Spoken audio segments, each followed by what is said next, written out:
I would like to introduce definite integral and Riemann sum. Unlike the other videos, I will be doing a lot of talking in this video. Before we get started, I want you to take 3 screenshots. So the first screenshot, are you ready? The first screenshot, I'm going to do this. And then I will take this as the first screenshot. So right here. So all the way down to the infinity for definite integral. So take a screenshot right now and then you can trim the picture later. So that is your first screenshot. Go ahead. Are you done? So here is the next screenshot. The next screenshot, I want you to go from conclusion and then all the way down there. Do not take the last Y and do not take the last Y. So take a screenshot. You can trim the picture later. Go ahead.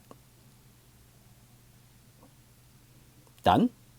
All right, so the last screenshot, I would like you to do this. So the last screenshot from example, and then I want you to go all the way to the bottom. From example, all the way to the bottom. So that is your third screenshot. So listen to my advice. Do not write anything down yet. So I want you to listen and watch. So watch what I wrote and then listen to what I say. If you go ahead and read a textbook, that might take you a couple of hours or even more than that. In this video, I will just tell you everything in my own words. So that is way better than reading any textbook. So are you ready? Let's do it. So definite integral and Riemann sum. So let's take a look at the first picture. The picture right over here. This is the picture I used in the previous lesson. I would like to estimate the area under the curve of f of x using sub-6 subinterval, and I would like to use the left sum. So I built the rectangles, right? So I built 6 rectangles and then I find the sum of each rectangle and then add them all up. So that is the sum of the area under the curve. But is that an estimation or an accurate answer? The answer is that is only an estimation. So the left sum, right sum, and midpoint sum method give an estimation of the area. Why? Because do you see that above each rectangle we have a lot of underestimation, so we miss a lot of area. So if you use the right sum, you will be overestimating some area. If you use the midpoint sum, some rectangle underestimate and some rectangle overestimate. So none of this is a perfect method. The left, the right, and the midpoint, they are not the perfect method, but they are one of the ways to estimate the sum under a curve. Okay, now the question is, how do we get the most accurate answer? So here is how. We will be using the definite integral. So we continue, but the definite integral gives the exact area. So if you want to get the entire area without any under or overestimate, we will be using a definite integral. So definite integral is a huge topic. Is what the second course of calculus about. So you take the first course of calculus, right? That is all about limits and derivatives. So we call that differential calculus. And then your next course, we will be doing we will be undo all the derivatives, so that is called integral calculus. And then your third calculus course will be vector and multivariable calculus. So we are doing integral calculus right now. So starting with the definite integral. So we have a definite integral right over here. So this is a definite integral. We have the integral. So here is how we read this. So we have integral from a to b of f of x dx. What is the result equals to? The result is equals to the area under the curve of f of x, where x goes from a to b. Once again, this is called integral from a to b of f of x dx. The result is equals to the area of the curve of f of x, where x goes from a to b. This sign looks like an S. That is called integral. And then a is the lower limit, b is the upper limit, and then f of x, I usually call that the body of the integral, or you can call that the integrand. And then dx is differential. The f of x tell me what I have to integrate or take the antiderivative. The dx is the differential that tells me what the independent variable is. So with respect to x, still remember that dx dy with respect to x with with respect to y, and then dt with respect to time, so on and so forth. So back to the picture right over here. What is the definite integral? The definite integral, which is called the exact area, that is equals to integral x goes from 0 to 12 of f of x dx. So I didn't tell you what the f of x is. I will just leave that as f of x. All right.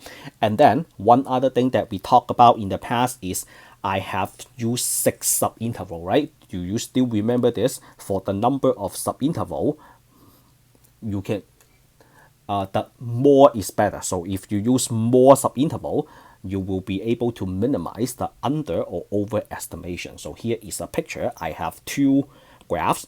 On the left, I use 6 subintervals, and on the right, I double up the subintervals to 12. So which one has smaller underestimation? So take a look at the one on the left.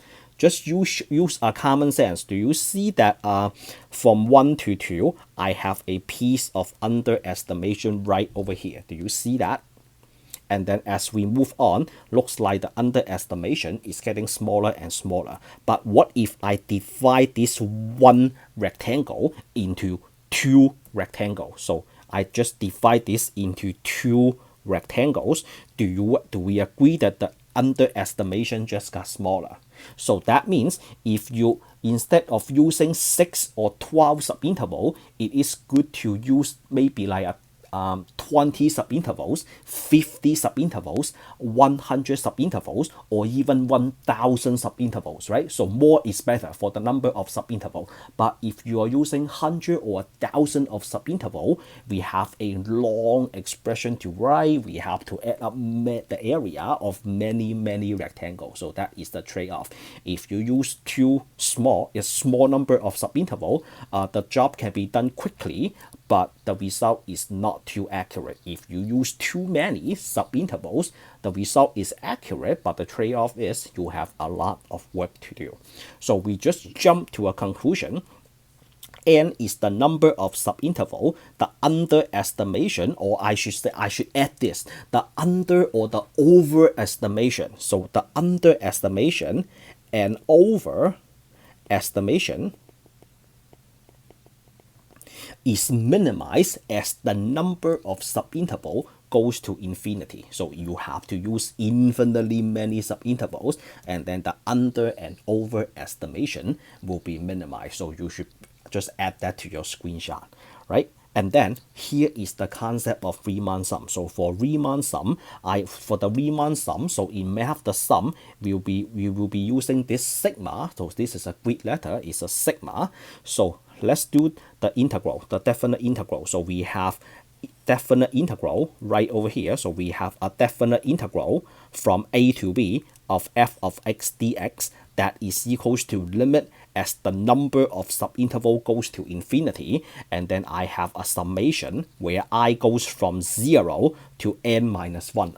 And then n minus 1 is for the left sum, and then I equals to 0. We consider that as an initial interval. I will use a small example to let you get used to it in a minute. So from I goes to 0, from I goes to n minus 1, f of xi times delta x. Some textbook use delta t instead of x, they use t, just depending on the book. Delta x is the width of the rectangle, and then f of xi is the height of a rectangle. So the delta x is always the same, right, for each problem. So you have the base times height. So that is one rectangle, and then how many rectangles do you have? You have from the very initial one all the way to the n minus 1. So that will be the second from the last. So from the initial to the second from the last, but you do not take the last one. And then how about for right sum? For right sum, we have a definite integral from a to b f of x dx. So the limit stays the same, but except this one, I goes from 1 to n. F of xi delta x. So f of xi delta x, this is the area of one rectangle, and we have to add up n of them. So I goes from 1 to n. Now, then you might be thinking, hey, I am not really used to this. Hey, for the left sum, we have to go from the initial one all the way from the second to the last. But for the right sum, we have to go from the first one to the last one. Can you explain more about that? Sure. So let's use a very simple example. So I have a table value. I have 4 x value, 1, 2, 3, and 4. And then each x value has a corresponding y value. I want you to do a left sum and right sum using 3 intervals, 3. And then what is the delta x? The delta x is the maximum x minus the minimum x divided by 3 intervals. You have 1, right? And you have 1. And then what about the left sum? The left sum, do we agree that we go all the way from initial? So this one we consider that is I equals to 0. I equals to 0, think about this is as initial. The very first one, initial. So we go from the first one, so first, second, and third. We do not take the last one, right? So that's why for the summation, the upper limit is n minus 1 because we do not take the last one. We do not take the last one. We go from I equals to 0, 1, and 2. We do not take the last one. That's why on the upper limit, you have to do an n minus 1 to omit the last one. And then how come we don't take this? 2 reasons. First, we already have 3 intervals. The next reason is if you take a look at the picture, when x is equals to 4, you go another unit to the right, that will be x equals to 5, then you are already out of the domain. So that's why we do not take the last one. And then for the right sum, so here is what we take for the right sum. We go from the nth, and then this, and then this. We do not take the initial. So this is the initial, x equals to 1. We do not take the initial. That's why for the right sum, we go from I equals to 1 all the way to n. We do not take the initial. So this one, let me add one more to it. We do not take the initial I equals to 0. So we go from right to left. We take everything except the very first one. So that's why. Do you see that? So L3 is 1 times F1 plus F2 plus F3, and then 1 is the delta x. We do not take the last y. For the right sum, we go from right to left, and then we do not take the last y as well. Alright, so that explains the n minus 1 and the n. Okay, so let's keep moving. And then I put a general table values, right? So this one, x goes from 1 and then all the way to n. For left sum, we take the very first one, the initial one, I equals to 0. So you can consider that as I equals to 0. Maybe I should use red to follow the color code. So that is I equals to 0. We take that and then all the way to the second from the last. We don't take the last one because that, when you extend some unit to the right, that will just go out of the domain. So that's why we do not take the last one. And then for the right sum, we go from n, and then we go all the way back to the beginning, but we do not take the initial. So that's why the right sum is from I equals to 1 to n. And then the left sum is from I equals to 0 to n minus 1. You have to get used to this because as you move on to more advanced topic in calculus, we will be talking about this sum again. All right.